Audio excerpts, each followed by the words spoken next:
You could be anywhere else in the world, but you're here with us. What's going on, good people? Welcome into the Delmarva Sports Insider, the only live and local show dedicated to giving you all local sports all the time. I'm Sports Director Trayvon Miles. And I'm Brandon Bossert. And Trey, it appears as though I'm pretty underdressed for tonight's You're show. fine. What's going on over there? You're fine, man. This was just special. I'll tell you in a moment why. Very I'm classy like show coming up, Delmarva, and you're going to see, because you know what? It was cold out there tonight, or it's getting cold, but you know what? The action's starting to heat up, Trey. Yeah, Brandon, as the regular season nears a close, we've been blessed to still get marquee matchups here on the Eastern Shore. Yeah, this game that we're talking about tonight, our game of the week, Y-High and Queen Anne's, I've been looking forward to it. I think we both saw the Tribe taking a step forward this year, but you know what? The Lions have been an absolute surprise for us. Yeah, let's take it there. The Centerville, two teams combined 2 losses on the year. Queen Anne's welcomed in Y-High in what we expected to be the game of the night. That should foreshadow you some things. Queen Anne's would actually get on the board first in this game, but they would have to settle for a field goal. Y-High would actually immediately respond after that field goal. There's the field goal you see right there. The Lions out to a 3-0 lead. Y-High, hey, they're not wasting any time. Darius Foreman back on the field. Great I did to not see know him that. back. Jace Freeman in the corner of the end zone. How about that for a touchdown? Y-High gonna, hey, try it once. Let's try it again. Going through the air again. Queen Anne's Ashton Seawald picks the pass off right there. Queen Anne's would take it over, but Y-High gets it right back with an interception of their own. How about that? Big play by B.J. Cook. Y-High would look to take advantage. Foreman connecting with Freeman again. Beautiful catch downfield by the 6'4 receiver. And Trey, you know the saying, if it ain't broke, don't try and fix Why it. not? Foreman hooking up with Freeman again for Y-High's second score of the game.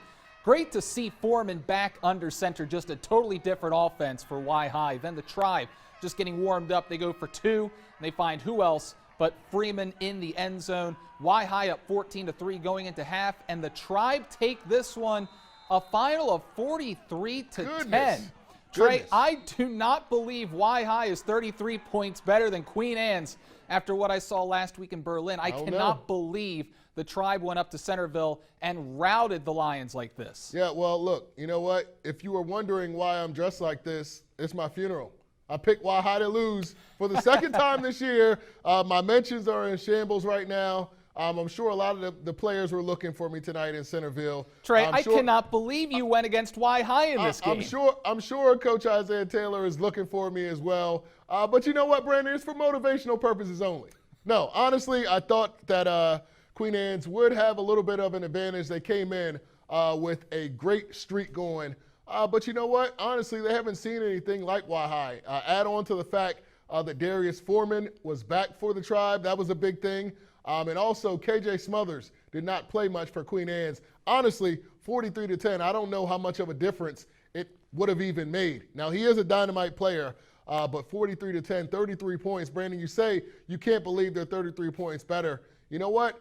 I agree with you a little bit, but they played it out on the field tonight. Obviously, some different factors. But right now, Y-High, one of the hottest teams right underneath Kent Island there in the Bayside Conference. Yeah, exactly. And I'm wondering how much of a letdown this was from last week, that big win against Decatur. That's right. By 1 point. You come back home against Y-High at home, and you lay an egg like this. Yeah.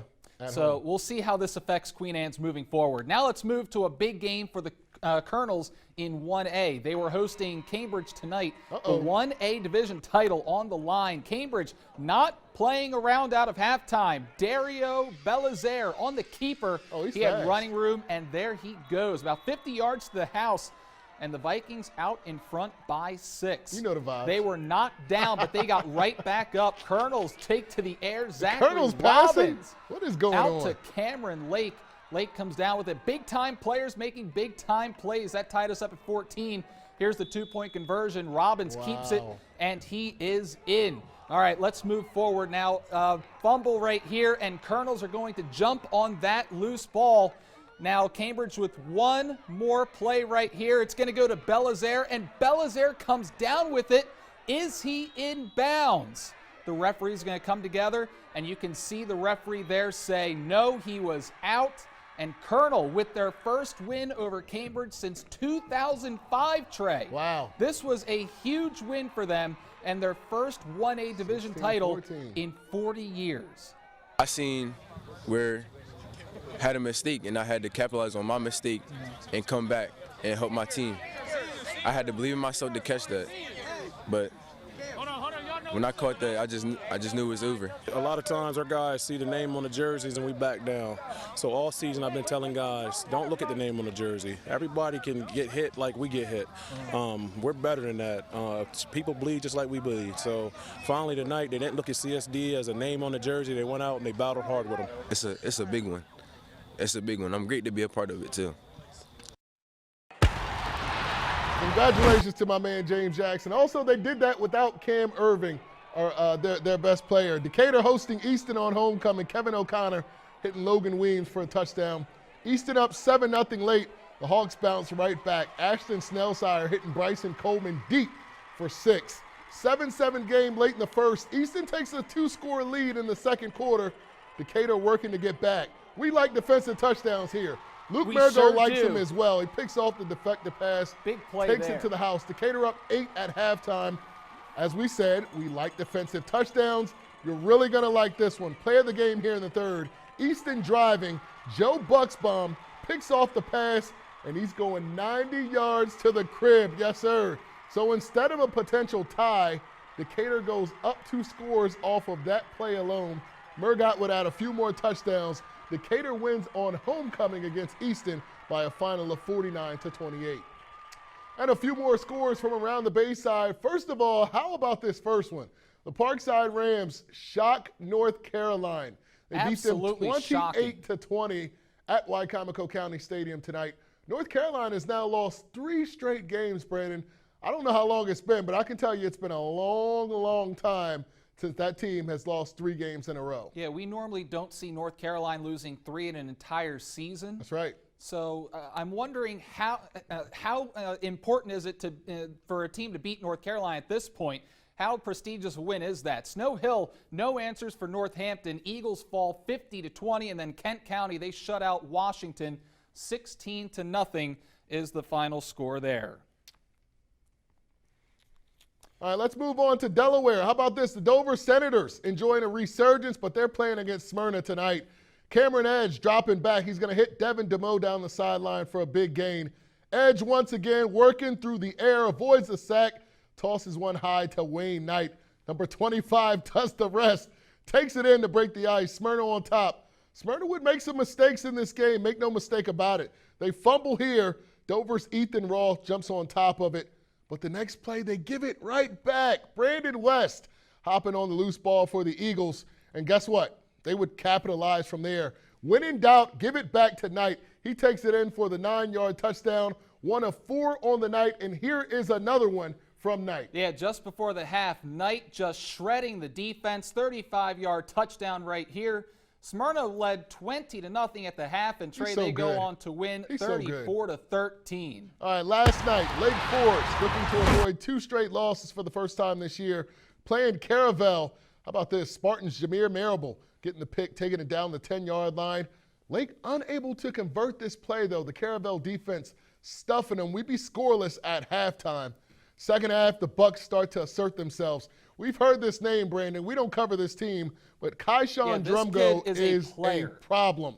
Game's first points right there by number 3, and unfortunately for Lake, he would just be getting started in this game. The senior rips off another big run right here, and a few plays later, he's into the end zone for another score off of the Wildcat snap. Caravel leads 14-0, so Lake, hey, we're going to press it out. We're usually a run-first team, but we need to make something happen. You know, when you start to force things, things start to go the wrong way. Things don't go Trying to well, force Trey. the issue, there's a fumble right there. Makai Carmen scooping and scoring. Lake Forest goes down hard at home. 21-0 is your final. Yeah, it's hard to come back against that Caravel defense. All right, right. Seaford wins 46-0 over Early College. Blue Jays, they're now 5-1 on the year. How about that? Delmar taking care of business against Indian River, 35-7, the final score there. And Woodbridge, they continue to chug along. They're 7-0 this season. They down Milford 20-6. and a few more scores from the first state. Cape Henlopen is 0-8, Brandon. That's so shocking to me. Cannot say we saw that. Look, we know they play in a tough division. They got a tough draw with some really big schools. They suffer another loss. This one at the hands of Sussex Central, 21-14. Polytech loses to Odessa, so the Panthers fall to 2-5. And how about this? I didn't have this one on my sheet either. Sussex Tech once again pulling to 500 on the season. They beat Red Lion tonight by a final of 26 to 16. Now, Brandon, we saw a lot of interesting things right now, or tonight. First of all, thoroughly impressed by Y-High. I'm going to say it again, guys. I'm sorry. I'm sorry. I'm an alum. You know I love the program, but I can't be biased. So I picked the Lions tonight. Obviously, was the wrong pick. It sure was, Trey. You know it what? sure was. You deserve all the grief from all the Y-High alumni. And I'm going to get it. Also, Brandon, I know you want to give a shout-out to Colonel Richardson because they played an excellent game with the Loud on the Line tonight. Yeah, exactly. Shout out to James Jackson and Colonel Richardson because that program is clearly on the rise.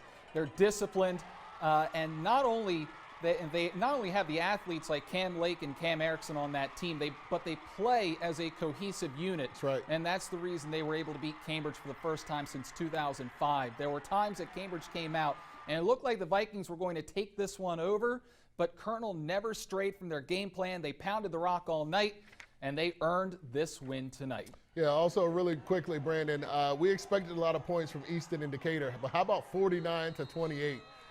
Anytime you see those two teams, you're going with the over, right?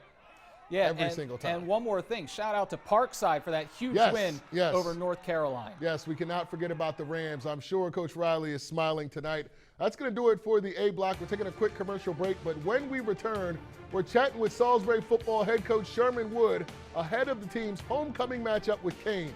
That and more when the Delmarva Sports Insider returns. My name is Darius from Y-High, and you're watching Delmarva Sports Insider.